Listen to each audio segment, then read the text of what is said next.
Thank you for being here, Kendy. Thank you so much for inviting me, Michelle.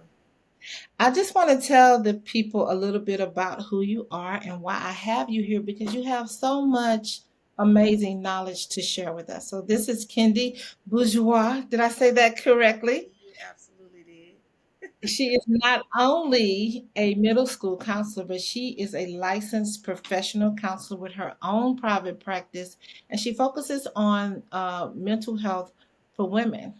And if you watch her on social media, she has a lot of motivational content, mostly encouraging people to step out of their comfort zone. And I Yes. love your content. I actually love. How did you get started with that, Kendi? Thank you. Well, when I started social media, it's just for fun initially.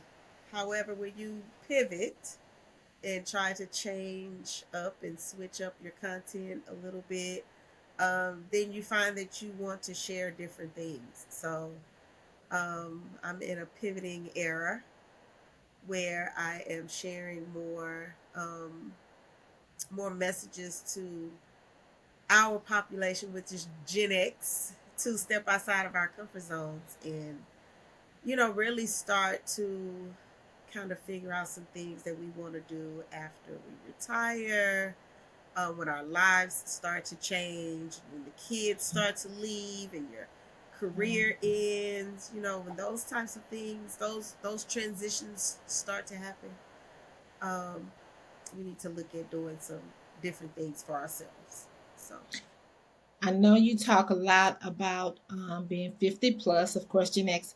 How did turning 50 shift your perspective on life? you know what, Michelle? Let me tell you this.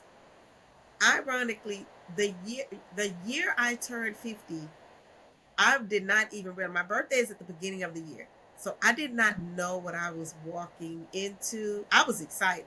I was not depressed. I was not down. I was like, oh, yes, because I felt like it was a blessing to make it to 50.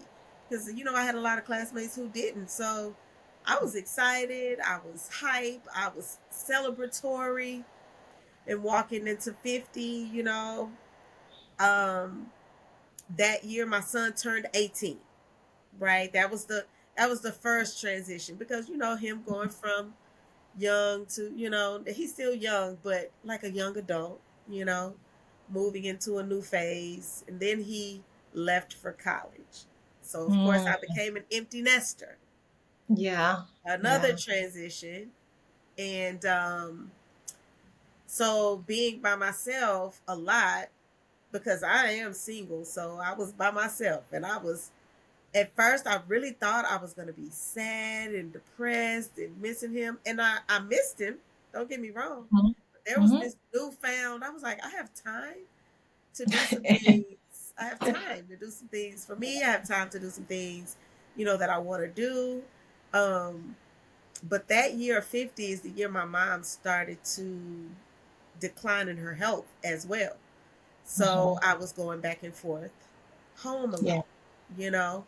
So with that, everything, it seems like once the ball started rolling with the empty nester, and then I started going through menopause. I was like, Lord, is We this haven't even mentioned menopause. We I haven't even. started going through menopause, did not know what was going on. And I was Mhm. thinking, okay, am I ill? Am I sick? So all of these things were happening all at the same time. Yeah. Um, it was crazy. Those were the subtle beginnings of perimenopause. But as Mhm. I went further into the next year, it got more intense. And then I lost my mom. So, Oh Lord, I know if you notice around that 50-ish, 50, I'm mhm, 55, so 50-ish, those years we start to become caretakers, we yes, become empty nesters, yes, we go into menopause, and it's such an emotional journey. And you mentioned your mom. yes. And how did grief, because grief shows up so many kinds of ways, right? Hmm. Absolutely. How did grief affect your menopausal, mental state? I really don't think I knew, um, because they were going on simultaneously. Mm-hmm. I did not, I don't think I could separate the two and kind of figure out. I was kind of all over the place. So I was like, okay, is this grief or is this menopause? Or is it Mm-hmm. both today? And that was a really difficult place to be in, because when it's hard to identify that particular day or that particular week, I felt fatigue, but I didn't know if it was from sadness or if it Mm-hmm. was from a lack of vitamin D or one of my hormones.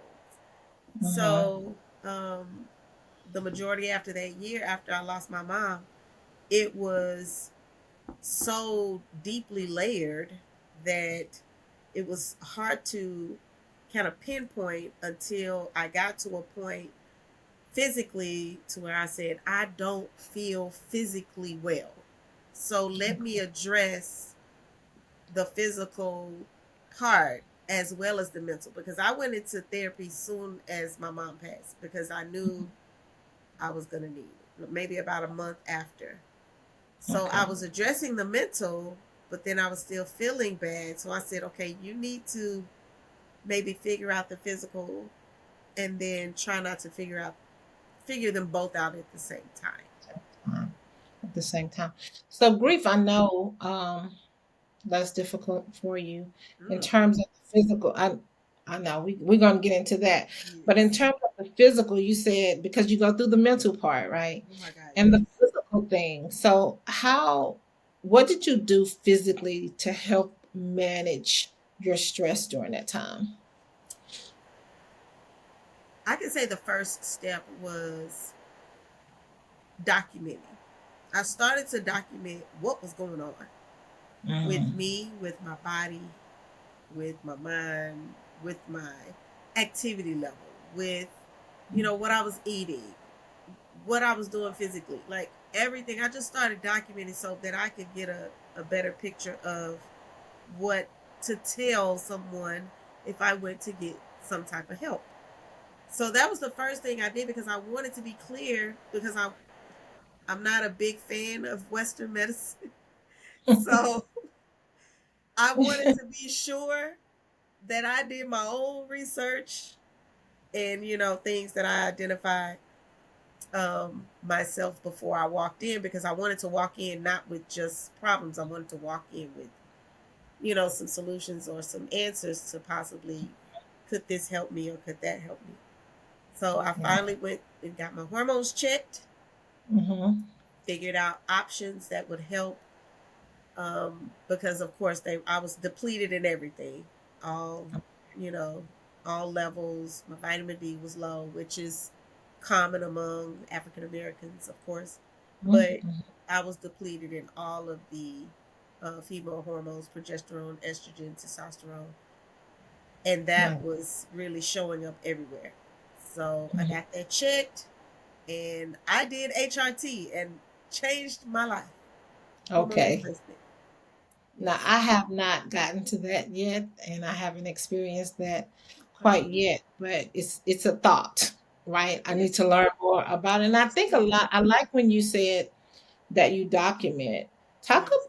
talk a little bit about the importance of documenting so that when you do show up at the doctor, you're not like, it's been 2 weeks. You don't know what to tell them. Talk a little bit about documenting that, why it's so important. You know what? With documentation, um, it's evidence, and you need the evidence. Not just for someone else, you need it for yourself. Mhm, Because mhm, if you start documenting, you can see your own patterns, and this is mhm. taking responsibility for your own health. That's good. I do know that we always preach, go to the doctor, go to the doctor, go to the doctor. We Mhm, absolutely need to go to the doctor. Absolutely. However, in the meantime, because sometimes you can't get appointments right away, mhm. sometimes they're months away. depending upon what's going on. So the importance of the documentation is to be able to see patterns, to write down questions that come up as you're documenting. Because one day you may be feeling a sharp pain in your side. You could forget that in 2 weeks, but you may have felt it one day or for 2 days or for 3 days and it went away. So the Mhm. fact that it's for recollection as well, so that you can go back and say, you know what, I did have this particular symptom 2 weeks ago, but it went Mhm. away. And we don't remember every single symptom that we have. So it Mhm. is very, very important to do it so that you can recall it, so that you can ask questions about Mhm. what those symptoms were or may have been. And Mhm. also writing down what you eat, what you're intaking, what you're outputting. Mhm. That's critical information for a medical professional. The more you can give them, the more assistance they could probably provide. I think as much as you can give and take with you, the better. Because it's nothing like going to the doctor and they're asking you, well, when did it start and how long is it, and you're like, maybe. And so I think that that's good information for people who's Yes. watching. Like, if you want to go on this journey to healing and getting healthy, start documenting so that you can speak to what you're doing, Yes. right? And, Absolutely. and, and, and since we're on the subject of physical, how has physical fitness, how has exercising played a part in your journey? Mm. You know what, with physical fitness, I've had it's I don't know if you call it a love-hate relationship. Mhm. I Mhm. love it and I don't hate it, but sometimes I really have to push myself really, really hard. It's the getting to the gym that's the hard part. It's the Yeah. getting to the walk or getting to the workout or getting to the stretch or pulling up the video. It's the start part. It's the starting that's the most challenging. So when I say when I move I can tell when I have not moved my body. It makes me more tired. I'm more tired when I don't move. I am more um probably less likely to complete tasks when I have not been moving because Mhm. I can tell in my body that I'll get stiff or, Yeah. something will start hurting. And I'm Yeah. like, you haven't moved. You haven't moved enough. You have not moved enough. But when I say movement is more evident in your mental health than it Mhm. can be in your physical health sometimes, Okay. it plays such a huge, huge part, which is why I named my practice Truth Therapy and Wellness, because it's not just about sitting in therapy. It's not just Mhm. about that. You have to move your body because it produces these hormones in your brain and these chemicals in your brain that pushes your body to do things you can't do on a regular basis. So Right. the more you Right. move, the more helpful. That's motivating because a lot of people, they have a lot of Mondays. I'm gonna start Monday. I'm gonna start next Monday. Then I'm gonna start the next Monday, and they're not realizing how important it is. So I wanted to touch on that part. Also, I kind of want to touch on that future piece, right? Because we're older, and Yeah. so we are very cognizant of our mortality, right? Because we've seen our mothers go, and we're going to get to that. But Yeah. how do you plan for your 75-year-old self? How are you planning for her? What really made me start planning is I started looking at how many years of service I had in education. You know how it flies by. Yeah, yeah. It flies by, and then I started adding up my age, and I was like, hold on, let me check. Let me check to see what's going on, right? And sadly, in education, we're not paid what we are worth. Mhm. And Right. when I started to inquire, I'm looking at these numbers, and I'm like, surely goodness and mercy. I know I'm not supposed to be expected to make it off of this money.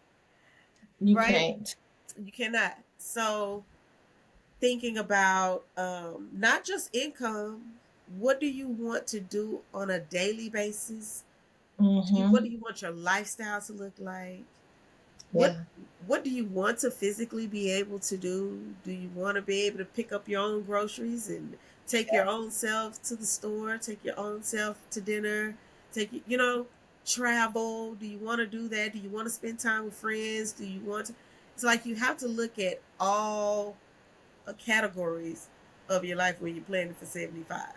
When you're planning for Yeah. 75, it's kind of like it's so close now. In our 20s, you know, we weren't thinking about it, but now We it's weren't close. thinking about it. It's so It's close. right there. It's right there.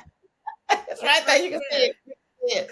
You can see it. So that's the part that I was talking to actually a therapist, and we talked about my 75-year-old self. Mm, And I hadn't thought about her yet, and the yeah, fact that she is dependent on me and the yeah. decisions that I'm making right now. That's good. Right? Yes. And so that's how I look at life now. Um, when I lost my mom, she was 76. Mm, I always think about, you know, what she thought about or what she did when she was 50 something to yeah. prepare for that.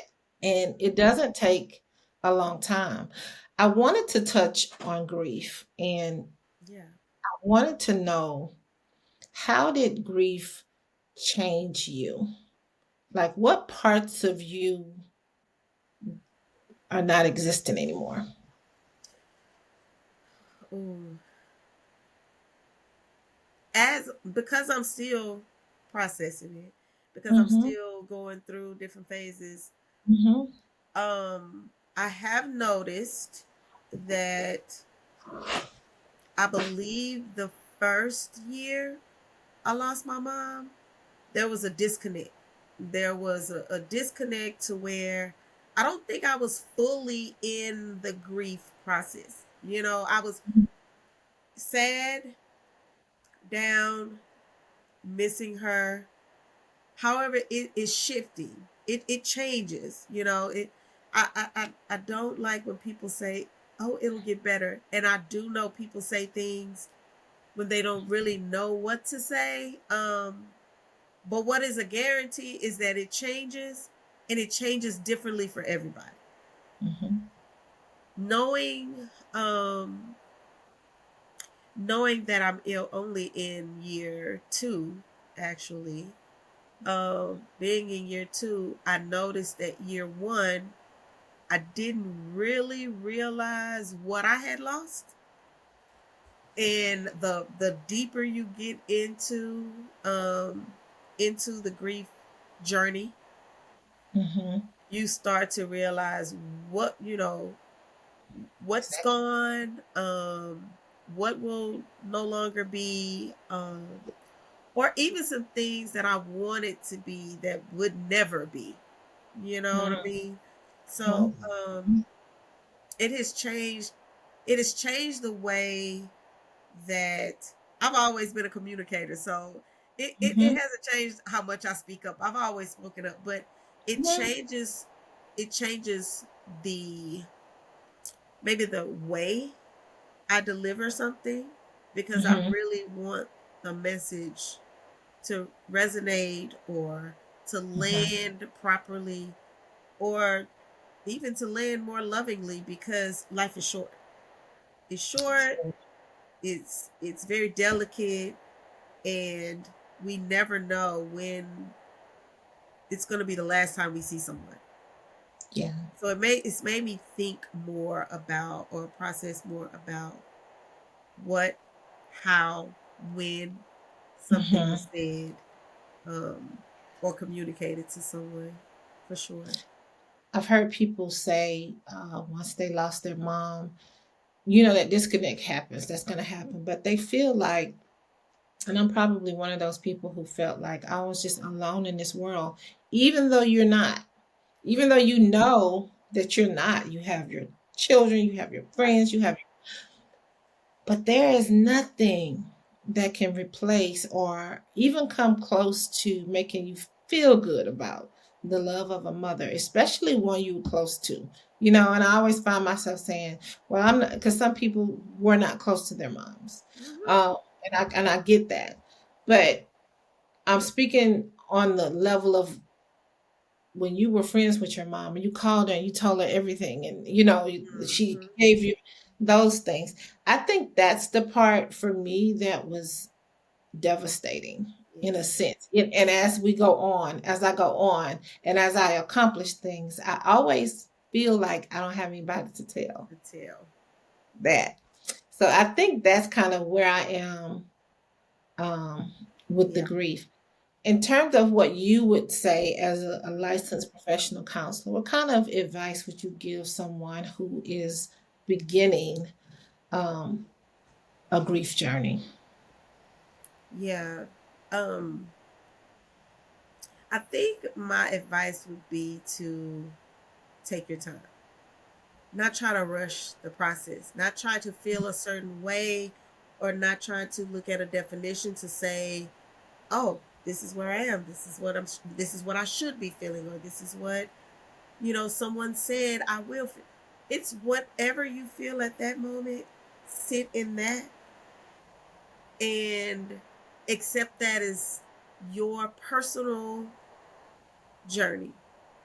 Mhm. Um, it could be weeks, months before you cry. It could be like so many. There's an array of different things before you scream, or before you realize that this is reality. Or um, one thing I thought about was later is that I always talked about my mom, about how much she raved about me on social media.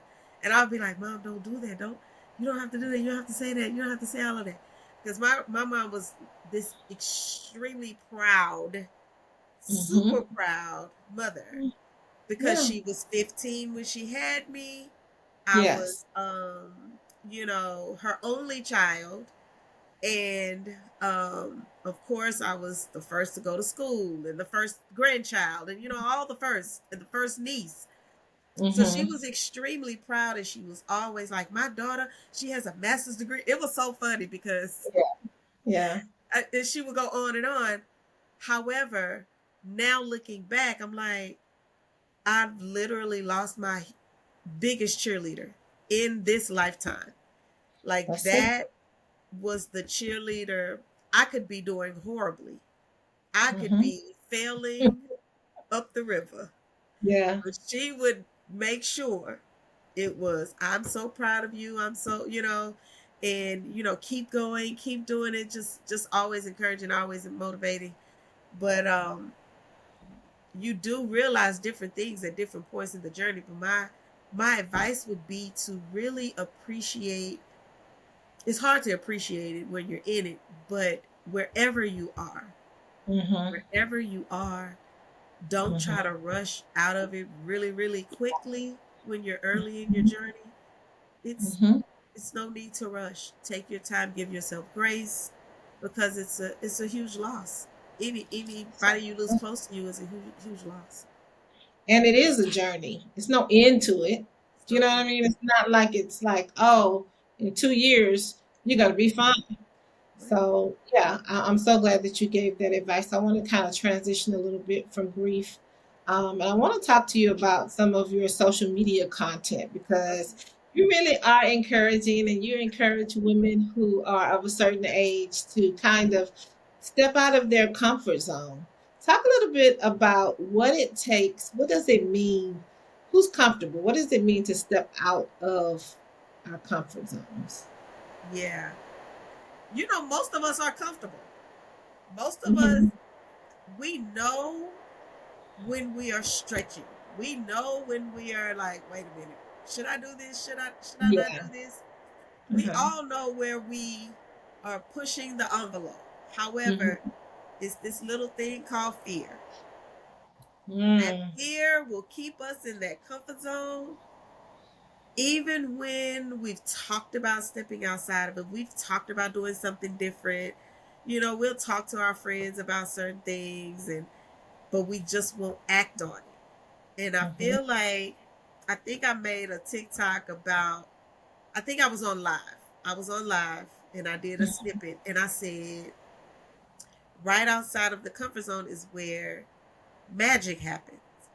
And I Yeah. really feel that that is so true, that once you step outside of that comfort zone, that's where you grow, that's where you stretch, that's where you learn, that's where everything is happening. Everything is going on outside of the comfort zone, because we stay in the comfort zone because it's calm. We know what to expect. We know what to do. We know what to do in our comfort zone. We know how to Mhm. function in our comfort zone. We know how to talk in our comfort zone. Mhm.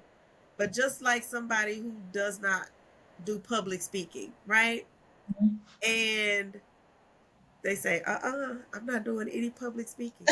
But the first time they do it, they're sweating, nervous. And then Mhm. they may find that they love it. Mhm. But it's not until they actually try it Do it. to do it. And then, maybe they can figure out. But you may try it and say, that's not me. But you Yeah. stepped outside And tried it, and you right? tried it. That's the thing. That's the thing. Yes. You said a really important word. You said the word fear. Mhm. That's a good word, and it's huge because it's almost like it wakes up and sit next to us on the bed in the morning. It's just like, hey, fear. Yes. Because it's so easy to be comfortable. It's so easy. Fear likes to hang out. It Yeah, likes to it's hang out. everywhere. It's like, have you heard that song, Michelle, by Kirk Franklin, Hello Fear? I haven't. I'm gonna listen to it though. You have to listen to it because he's talking to fear Okay. and basically telling fear what to Mm-hmm. do. Yeah. And so what we don't do is, just like, for instance, anxiety. You don't talk to anxiety and say, hey, we're not hanging out today. I don't want to like kick it with you today because I got something to do. I don't feel like feeling on edge. I really want to be calm today. I really want to focus today. We're not chilling today. You know what? Oh, So I'll see you at another time, at another place.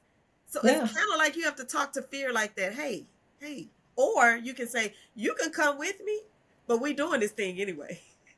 Okay. And that I think that's the part. Some Yes. people let fear keep them from doing that thing that Yes. they want to do because they're afraid of it. And so that's a good Absolutely. way to put it, to actually, talk to fear. I'm gonna listen to that Yeah. song. Talk to fear and let it know. So let me Yeah. ask you this. Mhm. How has, because sometimes, people, even on social media, I think you're so open on social media. So I love that. We're gonna let people know how to follow you and everything. But how has your sharing your journey on social media helped you heal? I love meeting new people. Like, I don't know Mhm, what it is about me and meeting new people. I love meeting new people. I think because I love hearing people's stories mhm, and hearing their journeys. I've talked a lot about how I love autobiographies and reading people's stories from their perspective. mhm, It is so much healing in learning someone's story and figuring out that there are other ways to do things, or other ways to think, or other ways to mhm, process, or other ways to see out of a situation. Um, I think sharing has helped me meet so many new people who are willing to share their stories. mhm, And I feel like that's how I connect when people share their authentic stories. And that's what motivates me to want to share a little bit of my own personal stories. Maybe it can help someone else. I don't know. yeah, Even yeah, if it's one person, that'll be great. yeah. Looking back at your journey up to 50 something years old, and you could go back and you could tell your Oh my God. 25-year-old Kendi, what would you tell her? Stop being scared. Um, stretch yourself. I think that's why this comfort zone thing is such a huge theme of Mhm. my life, because I feel like I functioned in fear, not knowing it. You know, that I was very routine, Uh-huh. kind of rigid, kind of, straight line, you know, and um, because of that, I would say it's okay. It's okay to step outside of that line. It's okay to color outside the line. It's okay. It is okay. You will be okay if you Yeah. step outside this comfort zone. You can Yeah. come back to your comfort zone, but it's okay to step out of it.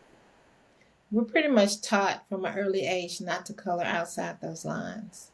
And what Yes. happens when we learn that and we apply that to life is we become rule followers, right? And Yes. it's like we set these rules up for our own life that we don't really have to because there are no real rules. You can do Yes. what you want to do. Yes. So if you okay, you talk to your 25-year-old self now. What would you tell a 50 something year old woman going through menopause? She's here, she's confused, she doesn't have clarity. Yeah. How would you motivate her? I would motivate her that it's in her 50s, it's time to focus on you.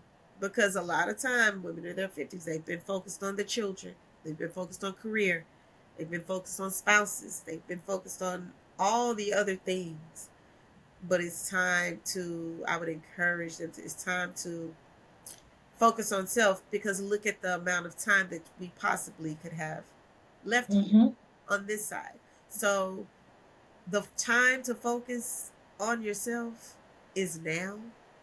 I implore any woman in their 50s to figure out where they are mentally, figure out where they are physically, and figure out what they are intaking. Our food, our food, our food. Now, I'm talking to myself when I say that. Yes, all of us. Yes, all I'm of talking to us. myself when I say that. Our food, Absolutely. our food, our food. So, yes, Mm-hmm. definitely would encourage, you know, um, women to start loving on yourself as fast as you can right now. Yeah, stop being hesitant, right? Self care is now. It's I now. always tell women self care is now. And there's a 75-year-old woman who's dependent on you to come through for her, right? I like that. I like that Yeah, idea. I like that thought. it is a thought. I actually was in a therapy session and he talked about that. It opened my mind up. He even had me to name her. I call her Mimi because Yeah. I call. And so I have really made a connection with her and Nice. knowing who I want her to be, right? But it depends on what I do now. Now. Yeah, Absolutely. depends on what I do now. Absolutely. I just think you have so much to offer the world, Kendi, and Oh, I thank just you. appreciate you spending 30 minutes with me. I didn't want to take a lot of your time. I do want you to take time to let people know how to connect with you, how to get in touch with you, how to follow you. Tell us about your company. Of course. Okay. I have a part time private practice mental health focused with helping women with anxiety, depression, co parenting, life transitions for sure. And you can find my practice on Instagram at Truth TWS. That is the Instagram, Truth TWS. Also, I love TikTok. I love TikTok. Yeah. And I have a different TikTok on there. It's Fearless 50 plus, but that is for the Gen X crew who I'd love to motivate and encourage. And on Facebook, it's Truth TWS as well. So, Truth TWS, if you are looking for a licensed therapist in Texas, I will be accepting new clients January 2026.